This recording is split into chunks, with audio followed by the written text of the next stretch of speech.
All right. So, thank you, worship team, for the beautiful worship.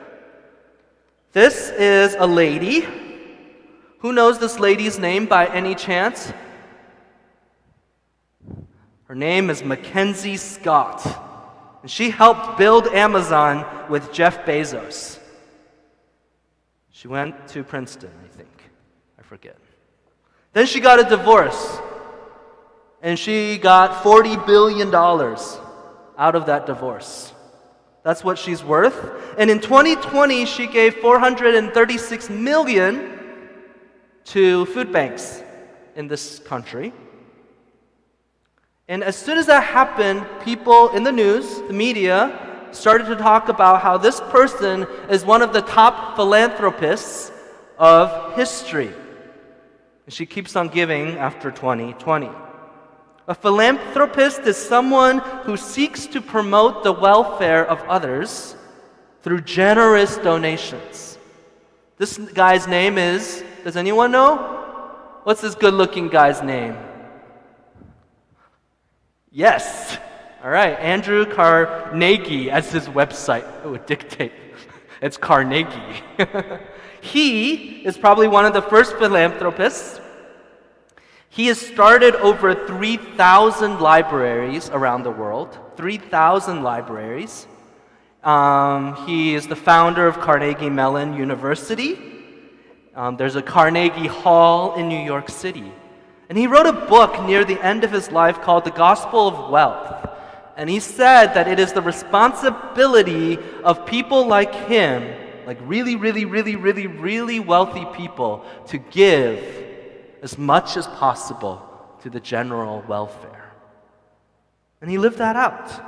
And it seems like today, if you're really successful, the title by your name on Wikipedia, at least one of them, is philanthropist, right? They're viewed as good and generous people. These are the names of people that are engraved on the sides of buildings. I remember going to college and first looking up at the four, I don't know what they're called, halls, I guess, in college, and there were names of people chiseled onto it, right? As you venture out into this world more, you will see more and more of these buildings. Jesus today talks about giving and what good and generous giving is. And he challenges us today through this story.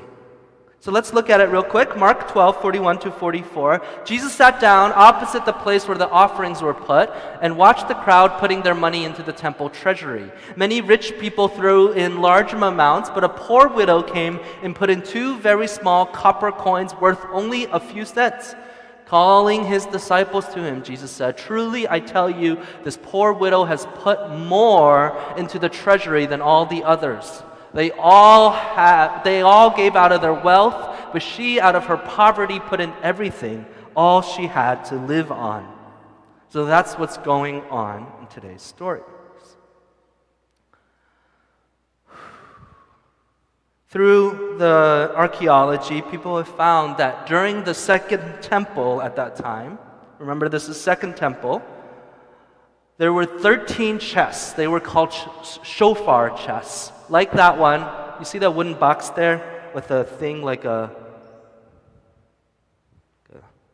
cup, right, coming out of it? That's called the shofar chest. There were 13 of those in the temple area, and every one had its specific purpose, right? And I can't go into all the details because I don't understand all the details after reading about it this week. But here's just one of the chests as depicted in a little photograph, right? And Jesus was sitting here, and all the wealthy people, they were dropping in money, right? They were making it rain in this chest. And it sounded like clink, clink, clink, clink, clunk, clunk, clunk, clunk, clunk, clunk, clunk. But this widow put in 2 small copper coins. And that word in Greek, lepton, is actually found in archaeology. They would have looked like those 2 coins over there. 2 tiny coins. She dropped it in. And Jesus said that this widow gave more than all these wealthy people. And then if you were the CFO of the temple, and there weren't any CFOs, but imagine that you were in charge of the finances of this temple, you would have rather these wealthy people come and clunk all their money, their change, into this chest. You do not want this widow to come and just drop in 2 copper coins. Because numerically, there's no way that she gave more. But Jesus says that she gave more. Why? Because he said that they gave out of their abundance, and she put in everything she had to live on. They gave out of their abundance, their wealth, and she put in everything she had to live on.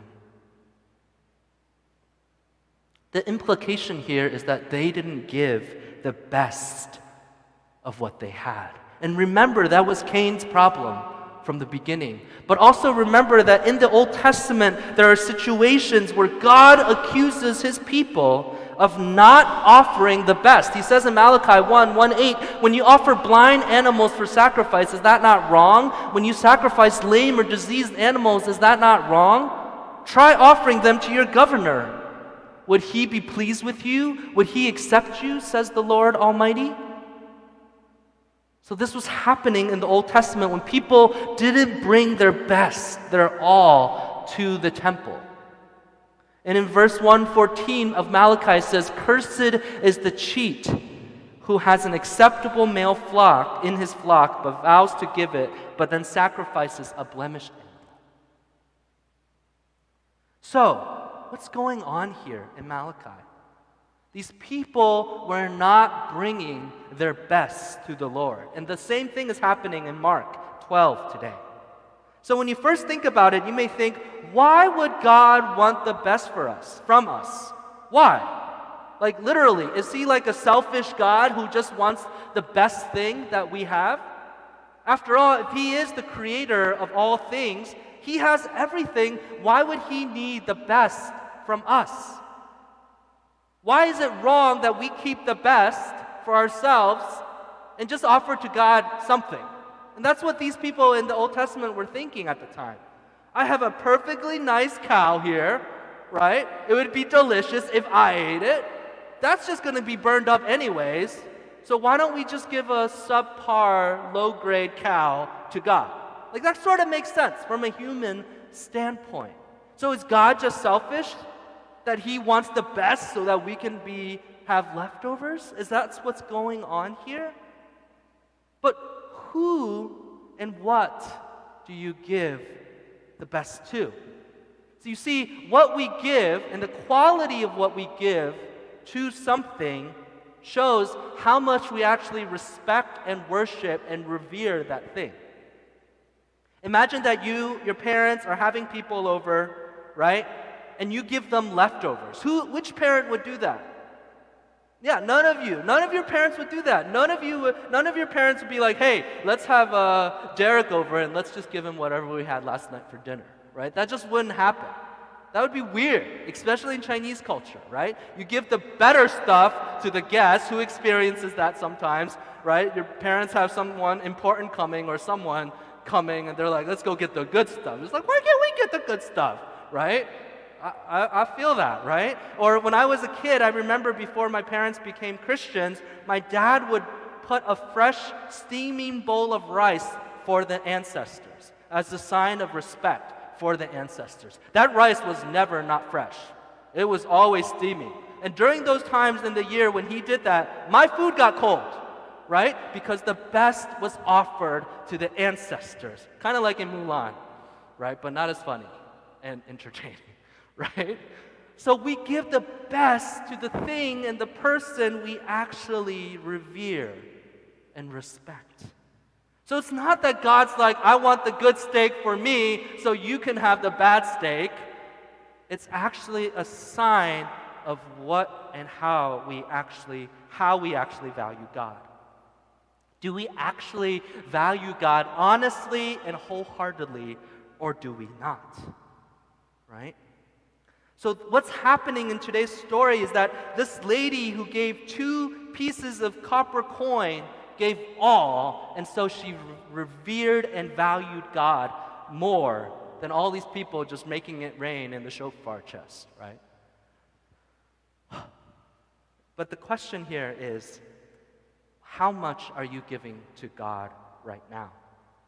Are you giving to God honestly and wholeheartedly? Have you ever been inspired to do something, to work towards something? Who's been inspired to work towards something before? Who's worked harder than they've ever worked because they were inspired to work at that something, right? And who in that work of inspiration that's been inspired thought, wow, I really pushed my limits. Like I went farther than I ever thought I could go before. Who's ever done that? Right? That's what's going on here when we give to God honestly and wholeheartedly. And so what happens when we're inspired and actually give wholeheartedly to something, we actually improve at that something, right? So how much are we giving to God? It's not that God's sitting on his throne thinking like, hey, you haven't given enough, or the stuff that you're giving is low quality, but that what we give to God actually shows or will show how much we actually value God and how much we grow in God. You see, when you give your best to God, you will grow. You will grow. Even if your best is 2 pennies, right? Give it cheerfully, as 2 Corinthians teaches, right? Give it cheerfully, honestly, wholeheartedly, and that is the worship that God accepts. In Acts 5, there's a story of Ananias and Sapphira. They sold a piece of property, right? And this guy, he sold a piece of property. Let's say he got $10,000 for it. And then he and his wife, Sapphira, was like, hey, let's keep back $2,000 just